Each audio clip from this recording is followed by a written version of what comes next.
Hey y'all, welcome to episode 12, The Name Beyond Self, where Abram becomes Abraham and learns to walk before God.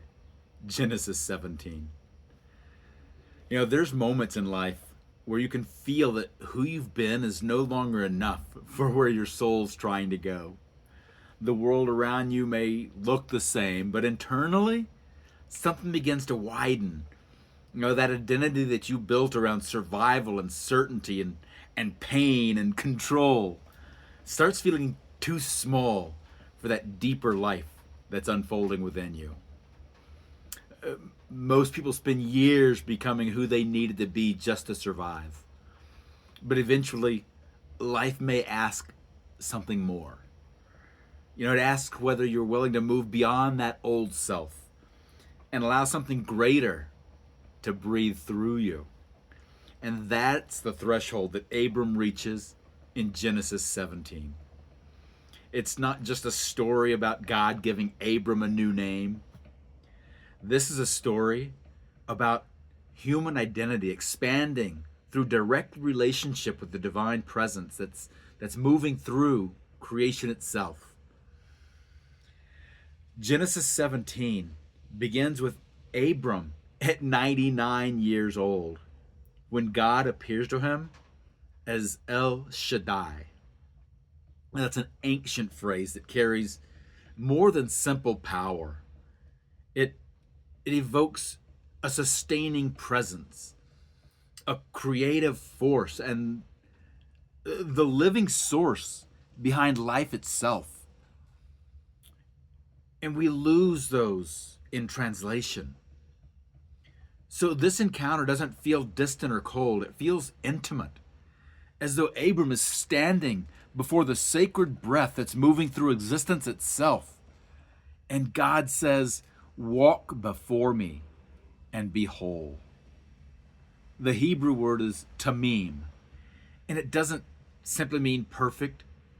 It carries a sense of being complete, of being aligned and undivided within yourself. Abram isn't asked to be perfect. He's being invited into a deeper alignment with the divine presence that's already calling him forward. And then the encounter becomes intensely personal. It says, Abram falls face down before God. The story suddenly feels less like a religion and more like direct experience.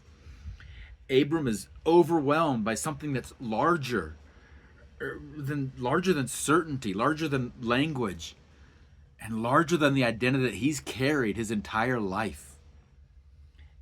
And in that place, and in that time, the name changes. God says, "No longer shall your name be Abram, but Abraham." And in the ancient world, names reflected identity and nature. Abram was often understood as exalted father and becomes Abraham, a name opening outward into generations and participating in something beyond personal survival. But hidden inside the language is something even deeper. In the Hebrew tradition, the letter He becomes part of Abram's name. Avram becomes Avra-ham. The sound opens up and the breath enters. The name itself softens and expands at the same time, as though the story is describing spirit moving into human identity. And then Sarai becomes Sarah. And her transformation is not secondary. The divine breath enters her name as well. Both are changed because both are part of the unfolding covenant and creation moving through them. What makes the story feel human is that Abraham still struggles inside the experience. He laughs, he questions, and there's a part of him that still can't fully comprehend what's unfolding. And the scripture leaves that tension intact, because awakening, as many of us know, rarely removes uncertainty all at once. And that was the turning point. The old identity no longer fully defined him. And by the end of Genesis 17, Abraham hasn't become flawless or all-knowing, but something within him has widened. The breath of the divine has become part of his identity, and life can no longer be experienced in quite the same way.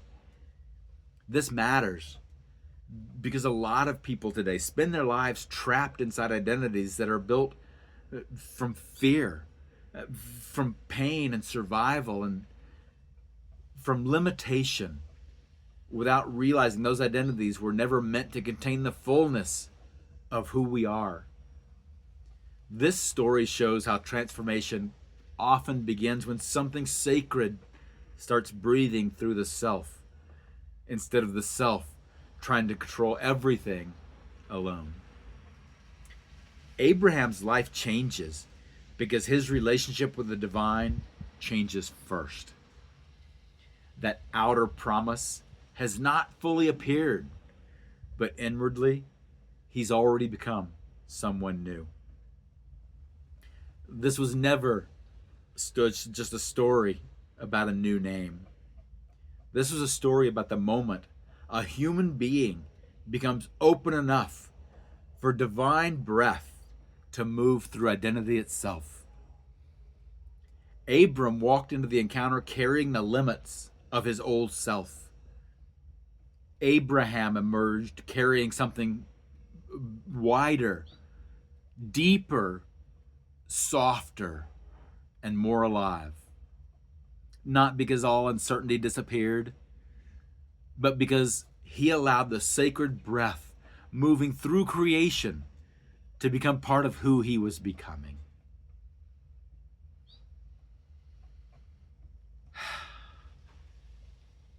One love, y'all.